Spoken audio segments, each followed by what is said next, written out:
I'm going to speak to you on today is relevant to every person in the room because we all use email all of the time to get things done. And I send a lot of emails. Mark Cuban believes the biggest waste of human life is sitting in long meetings. Elon Musk thinks the same thing.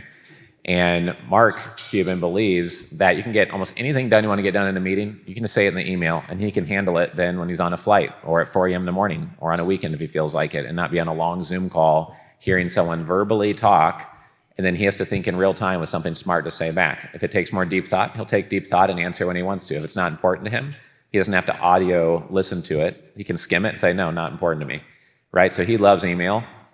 So do I. And so I'm going to go over some lessons that we've learned, because if you go to my Gmail and go to the sent folder, the emails that I've written myself, not by my team, not for email broadcasts, is over 150,000 emails the last 15 years. And so I'm going to provide you with 5 insights after writing 150,000 emails that I think will be relevant to most people here. Throughout the rest of the day, don't forget how you get an ROI out of being here: strategies, structures, peers, co-GP, JV, being inspired by somebody, meeting a new investor, figuring out how to raise money from big investors, even if you don't succeed with one here today. And you heard everyone on stage that said, don't come here and ask me for a check today. Come here and build a relationship or tell me why you're unique, and then we'll keep in touch and get to know each other. Okay, so that means the last 15 years, including weekends, I sent 27.4 emails on average per day since I started the business. So we've been communicating with a lot of people. I took screenshots here so you didn't think it was just made up for a nice, made up number or estimate of a number. That is the exact number as of 4 days ago. So you know how prepared I was writing my speeches early this year. So here are the 5 insights. 1, nobody owes you a response to your email. Some people say, oh, I reached out to 30 people on Whova and only 10 wrote me back, as if it's our job to force everyone to reply to your messages. I don't know what you wrote them. I don't know what you named your company. I don't know if you wrote them an essay. I don't know if you wrote them 3 words. I don't know if you pitched them for a $50 million deal before asking how you could add value to them, right? I don't know any of those things. We always tell people we have a lot of horses that drink water, and they like different types of water and different amounts of water. And we have a lot of horses in the community, but we can't force feed them your water. We can't make them drink your water, right? It's your job to purify your water and find crystal clear, fresh, cold water that's different than other people's water that they might want to drink. So we know we have the horses. There's no shortage of capital, but whether it's the type they're looking for. So, and there's no obligation of that. If you're using our databases, these are not only family offices that know us in the databases. These are family offices that exist on planet Earth and have made their contact details public. So some of those family offices know us. Some have heard of us and don't know us. Some don't know us at all. We just want it so that when you get on an airplane and you travel to Fort Lauderdale, you can look and see who else is in South Florida and add a couple more meetings to your meeting agenda.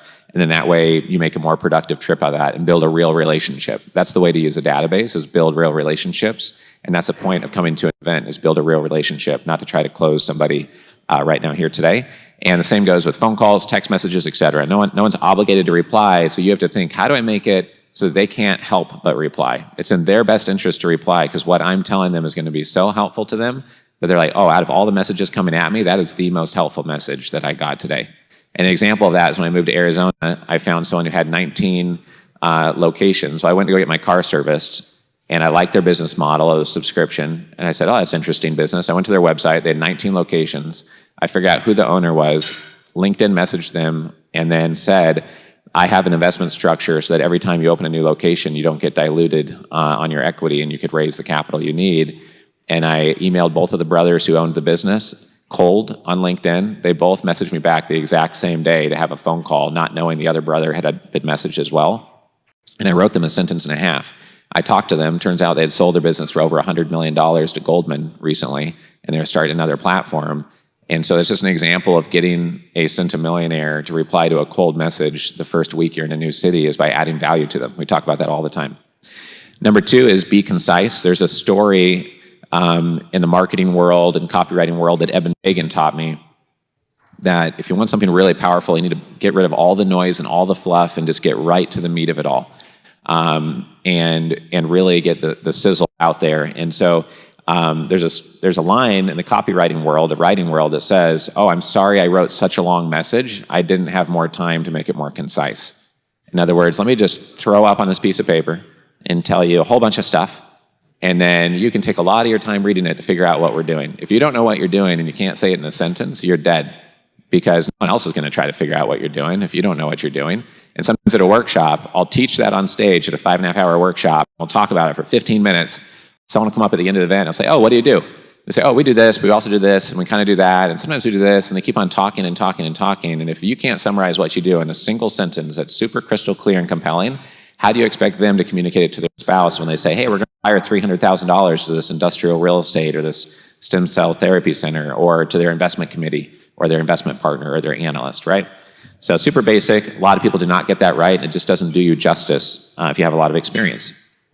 The next one, add value first. We talked about that on the example of no one owing you a response, but that goes for in the stage and just in general. It's just going to get you a lot more traction faster. And when you write the one-liner about your company, don't say we've been in business for 9 years and we are the best in the industry. Those words don't mean anything, like we heard on the one-pager, one-liner panel.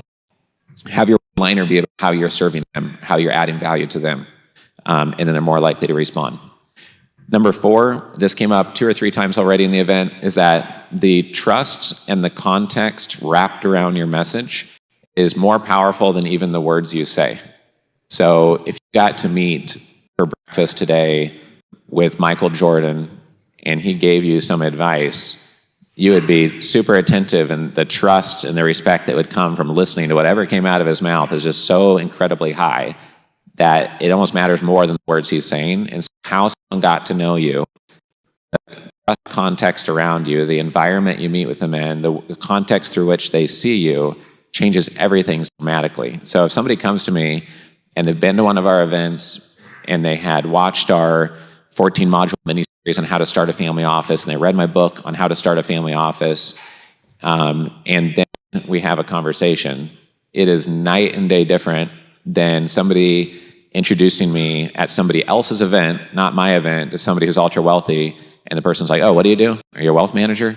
And then they're standoffish, and it's almost not even worth having a conversation. It almost doesn't matter what comes out of my mind, and I have to be really good at using one sentence to say, like, ask what business they're in, and then point out how I could save them equity from dilution, or point out how I could help them double their deal flow or acquire a strategic choke point. And if I don't get them in the first minute, like, they're just mentally gone probably.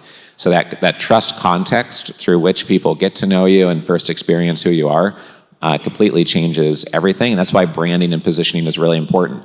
When we invest into dental clinics, we talk about how we're the #1 largest social media platform in dentistry with Dental Club with 375,000 members.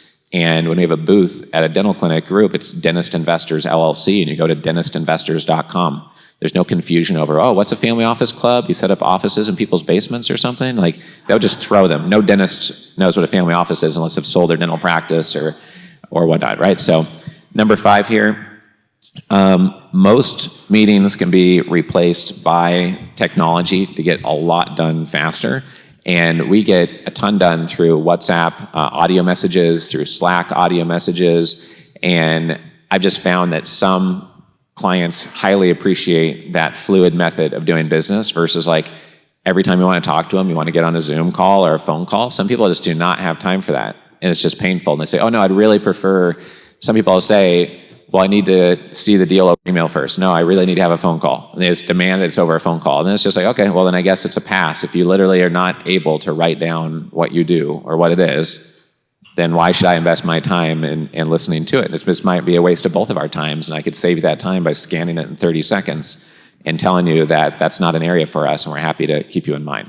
So after writing all these emails, those are 5 insights that have really helped me move faster, get more done, and execute on a lot with our 25-person team. So I hope you find some of those helpful.